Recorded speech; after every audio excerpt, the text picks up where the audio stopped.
Bien, como segundo tema tenemos el tema 5 elegido, que se hace referencia al capítulo 4 del seguro de enfermedades y maternidad, la sección primera que nos habla de las generalidades.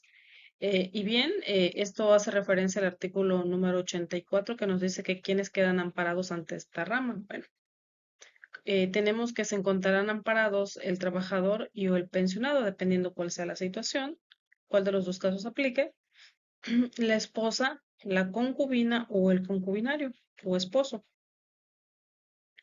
los hijos del trabajador y en todo caso los padres del asegurado que viven en el hogar con este.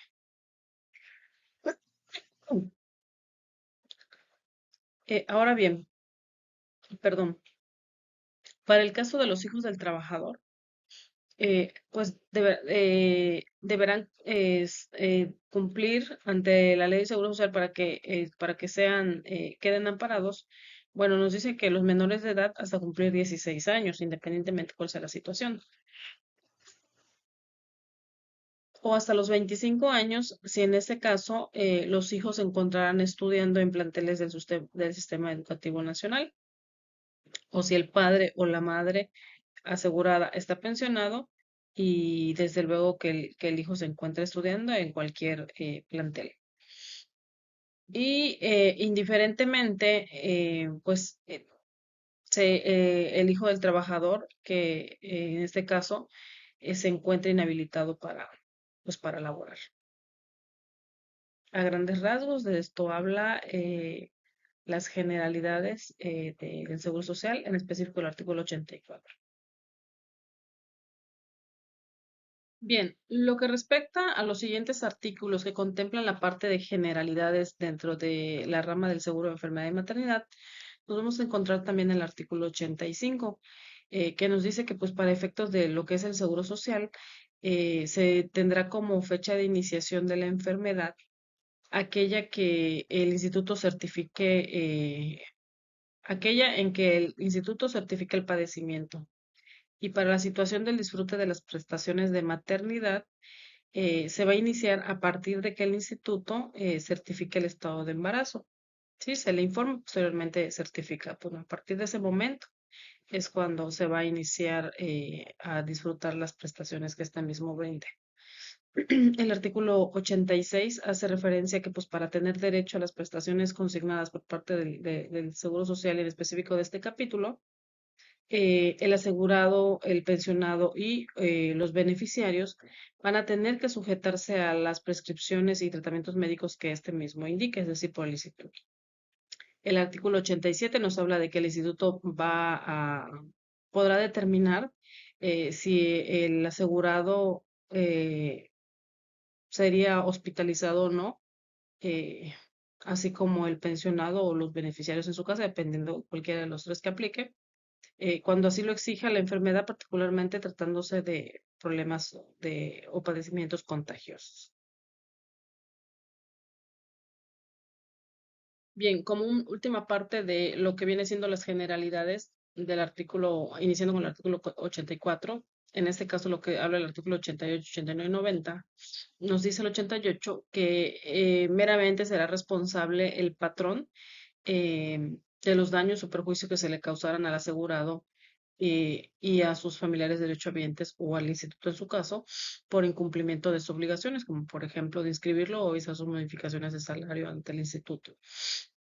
El 89 nos dice que el instituto prestará los servicios que tiene encomendados en cualquiera de las siguientes formas, ya sea directamente a través de su propio personal y de las instalaciones asignadas o indirectamente en virtud de algún convenio que hiciera con otros organismos públicos o particulares.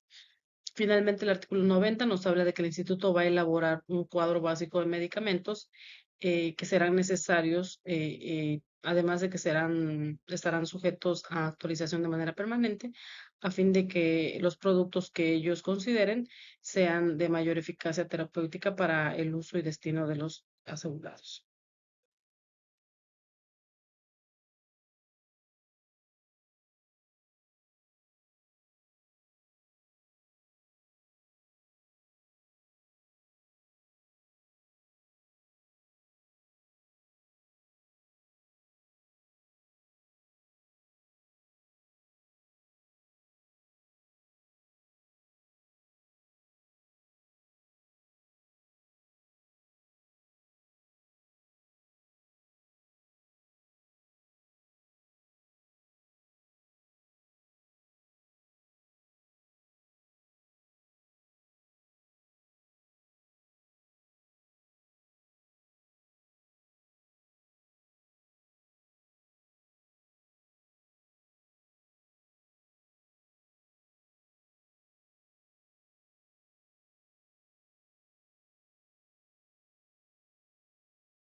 Bien, en esta diapositiva prácticamente vamos a abarcar 1, 2, 3, 4, 5, 6 puntos, en el cual señalamos, estamos plasmando un cuadro que contiene las prestaciones en especie, tanto para el ramo de enfermedad como el de maternidad, y aquí más adelante se los voy a comentar. Y también la parte de las prestaciones en dinero, tanto en el ramo de enfermedad como el ramo de maternidad. Bien. Eh, Nos dice que los trabajadores asegurados, los pensionados y sus familiares tendrán derecho a las siguientes prestaciones. Haciendo referencia a la prestación en especie, los asegurados, con base en el artículo 91, 92, 93 y 94, nos dice que los asegurados en especie consiste en la asistencia médica, en la quirúrgica, en la asistencia farmacéutica y hospitalaria. En el caso para el caso de enfermedad no profesional, el instituto va a otorgar al asegurado la asistencia médica, quirúrgica, farmacéutica y hospitalaria que sea necesaria desde el comienzo de la enfermedad y durante el plazo de 52 semanas para el mismo padecimiento. Y para el caso de de maternidad, se entregarán las siguientes prestaciones, hablamos en especie, que es la asistencia obstétrica, la ayuda en especie por 6 meses para lactancia y una canastilla de artículos al nacer el hijo de la trabajadora. Ese es por lado de cuando se trata de una asegurada o asegurado en cuestión de especie. En cuestión de también de una asegurada o un asegurado en cuestión de dinero, prestaciones en dinero, eh, nos dice que, bueno, se va a tratar ahora sí que las prestaciones en dinero, se va a tratar de un subsidio por enfermedad incapacitante para el trabajo, esto de acuerdo a los artículos fundamentados en los artículos 96, 97 y 100. Y nos dice que el asegurado se hará acreedor a un subsidio en dinero de 60% del salario con base al salario base de cotización del asegurado por enfermedad incapacitante para el trabajo, pegado a partir del pagado a partir del cuarto día de inicio de la enfermedad y hasta el término de 52 días, de 52 semanas, con prórroga de hasta 26 semanas más.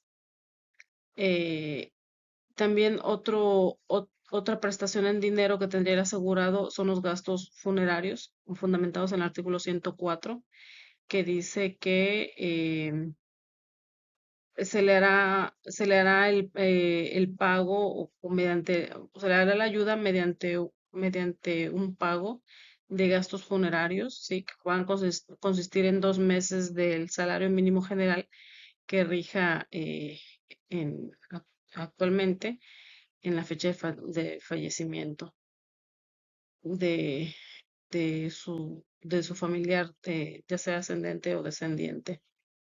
En el caso del embarazo, perdón, sí, y en el caso de la prestación en dinero, en maternidad, se hará el pago del subsidio por embarazo, eso se fundamenta en el artículo 101, y dice que en el embarazo se hará el pago del subsidio consistente en el 100% del último salario, 42 días antes y 42 días después del parto. Y es para el caso del asegurado, en situación del asegurado, ¿sí? Va a tener prestaciones en especie y prestaciones en dinero, tanto en el ramo de enfermedad como maternidad. Ahora bien, también los beneficiarios van a tener un beneficio, y el beneficio aquí únicamente es en especie. Y se consiste en la asistencia médica, quirúrgica, farmacéutica y hospitalaria, constituida en el artículo 91, 92, 93 y 94 de la Ley del Seguro Social, Y dice que pues al igual que en el caso del asegurado, ¿no? Que en caso de enfermedad no profesional, el instituto otorga al asegurado la asistencia médico-quirúrgica, farmacéutica y hospitalario que sea necesaria desde el comienzo de la enfermedad y durante el plazo de 52 semanas para el mismo padecimiento. Eh, en maternidad se van a entregar pues la asistencia obstétrica, ayuda en especie de 6 meses por lactancia y una canastilla del hijo al nacer. Eso es para los beneficiarios y únicamente ellos reciben en especie. Y prácticamente esto viene abarcando lo que son 6 temas, que son las prestaciones en especie en el ramo de enfermedad y de maternidad y las prestaciones en dinero en el ramo de enfermedades y maternidad. Gracias. El siguiente tema es el régimen financiero dentro de lo que es la ley del Seguro Social. Esta sección cuarta del régimen financiero pues lo abarcan cuatro artículos, que es el 105, el 6, el 106, el 107 y el 108. ¿De qué nos habla el artículo 105? Bueno, el artículo 105 nos dice que nos habla de qué manera se van a cubrir, de dónde salen todas esas cuotas, ¿sí? Las cuotas para cubrir los recursos referentes a las prestaciones en dinero, en las prestaciones en especies y los gastos administrativos del seguro de enfermedades y maternidad. Bueno, pues estas cuotas se obtienen, mm, e- es, sí, este recurso se obtiene de las cuotas que están obligados a cubrir los patrones y los trabajadores y demás sujetos obligados, como lo marca más adelante el artículo 106, que nos dice en específico el artículo 106. Nos habla de cómo se financiarán las prestaciones, ¿sí? Bueno, y nos dice que al menos por cada asegurado se va a pagar de manera mensual una cuota diaria, que de hecho si nosotros vemos los cálculos del Seguro Social, ahí aparecen los porcentajes que se paga por cada rama de seguro. Y bueno, referente a la cuota diaria patronal, equivale a un 13,9% de un salario mínimo general diario. En el caso del patrón es lo que paga. Y por el tema de los asegurados, dice que para los asegurados donde el salario base de cotización sea mayor a 3 veces el salario mínimo general diario, se cubrirá, además de la cuota la cuota de diaria que establece la fracción anterior del 13,9%, adicional se va a hacer el pago de una misma cuota diaria, pero del 2% de la cantidad que va a resultar entre la diferencia del salario base de cotización y las 3 veces salario mínimo general ya comentado. Y la fracción 3 del artículo 106 dice que el gobierno federal pues va a cubrir mensualmente la cuota diaria por cada asegurado, que va a equivaler a un importe del 13,9% de un salario mínimo general eh, a la fecha a partir de la fecha que entre en vigor, que entró en vigor esta ley, ¿sí?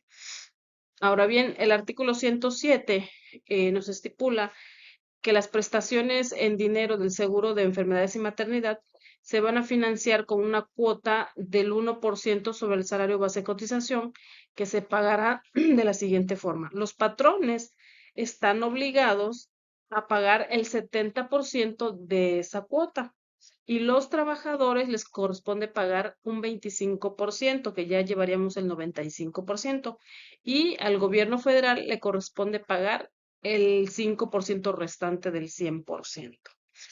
Ya para finalizar, hacemos referencia al artículo 108, que este artículo en específico nos habla de las aportaciones, de qué manera el gobierno federal van a cubrir aquellas aportaciones mensuales equivalentes a la 12ª parte de la estimación que le va a presentar al año siguiente a la Secretaría de Hacienda y Crédito Público en el mes de julio para cada ejercicio. Entonces, prácticamente de esto se trata el régimen financiero, de la manera, de dónde, cómo, de dónde salen aquellos recursos que se destinan a estas prestaciones.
Bien, ahora estamos con el tema de la conservación de derechos para el trabajador.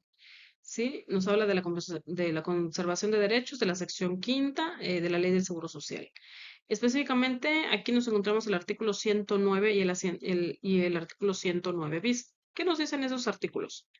Bien, nos dice el 109 que cuando el asegurado quede privado de trabajo remunerado, pero siempre y cuando haya cubierto inmediatamente antes de tal privación un mínimo de ocho cotizaciones semanales interrumpidas, este va a conservar durante 8 semanas posteriores a la desocupación el derecho de recibir exclusivamente ya sea la asistencia médica y de maternidad, quirúrgica, farmacéutica, hospitalaria que sea necesario.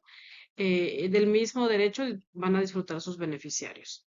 Ahora bien, también hay en otro apartado, dentro del mismo artículo 109, nos dice que en caso de que sea necesario, el Ejecutivo Federal será quien podrá solicitar al Consejo Técnico que se amplíe el periodo de conservación de derechos a que se refiere pues este artículo, el 109, en el párrafo anterior, ¿sí? De las 8 semanas, y va a ser quien va a determinar las condiciones específicas en que operará esta conservación de derechos adicional, además de los requisitos que deberá cumplir para poder otorgarla y la vigencia que se determine que vaya a tener. Bien, por otro lado tenemos el artículo 109 bis, que este artículo pues sigue hablando de lo mismo, pero aquí nos dice que cuando el trabajador tenga la calidad de persona desaparecida y cuente con la declaración especial de ausencia en términos de la legislación especial en la materia, los beneficiarios van a ser quienes van a conservar el derecho de recibir lo que es la asistencia médica y de maternidad, quirúrgica, farmacéutica y hospitalaria que sea necesaria. Prácticamente nos habla de cuando las personas son desaparecidas de manera forzada, en qué casos cómo aplica el tema de la conservación de derechos. Y siempre y cuando esa desaparición esté sustentada mediante, ahora sí que el órgano y la ley que corresponda. Aquí vamos con otro tema acerca de la medicina preventiva dentro del seguro de enfermedades y maternidad que implementa el Instituto del Seguro Social. Y bueno, esta, esta, este tema de la medicina preventiva lo abarca el artículo 110 y el artículo 111 de la misma ley del Seguro Social. Y nos dice el artículo 106 que a fin de proteger la salud y prevenir enfermedades, el instituto de manera seguida implementa programas de difusión para la salud, prevención y rehabilitación de discapacidad y otros programas enfocados a resolver problemas médicos sociales. Si bien tenemos, creo que más de una persona puede aquí reconocer que sí, en efecto, el instituto, que bueno, aquí en el artículo 111 nos dice que el instituto se coordinará con la Secretaría de Salud y otras dependencias y organismos públicos con el objeto de realizar las campañas y programas. Bien, y creo que esto es más que evidente, sí, en efecto. Yo he presenciado en específico de cómo el Instituto del Seguro Social y acompañado de otras dependencias gubernamentales y dedicadas a la salud, hacen campañas como, por ejemplo, las campañas de vacunación, cuando hacen campañas acerca de control de diabetes, hacen campañas de prueba y exámenes para detectar si alguien se encuentra contagiado del VIH-Sida. También hay campañas de limpieza bucal, donde ahí entregan unos utensilios, específicamente cepillos de dientes, unas pastillitas para poderse hacer higiene en la boca. También hacen campañas referentes a la vida sexual y reproductiva, es decir, donde entregan preservativos, donde dan pláticas a las personas como pues para cuidar precisamente y prever, proteger todo el tema de salud. proteger la salud y prevenir enfermedades. A eso se refiere estos artículos, el 110 y el 111 de la Ley del Seguro Social. Y como último tema, dentro del seguro de enfermedades y maternidad tenemos lo que se llama el registro de las actividades para la salud de la población y la población derechohabiente. Es decir, todo aquel que tenga derecho mediante el aseguramiento de sus patrones o cualquier otra modalidad, ¿sí? Que pertenezca al seguro social. El artículo 111A nos habla de que el instituto deberá realizar registros, anotaciones y certificaciones relativas a la atención de la atención a la salud de la población derechohabiente. Nos dice que aquí, cómo estos registros, cómo los deberá llevar el instituto? Bueno, los podrá utilizar mediante escritos, electrónicos u otro que la ley les permita. En el expediente clínico nos dice que, o electrónico, se van a integrar todos aquellos antecedentes de atención que se haya recibido el derechohabiente por los servicios prestados de consulta externa, urgencias, por hospitalización, auxiliares de diagnóstico y tratamientos que haya recibido. Es decir, la manera en cómo el instituto deberá llevar esos archivos, esos controles más que nada. Y recordemos que esto lo estipula el artículo 111A de la Ley del Seguro Social. Gracias.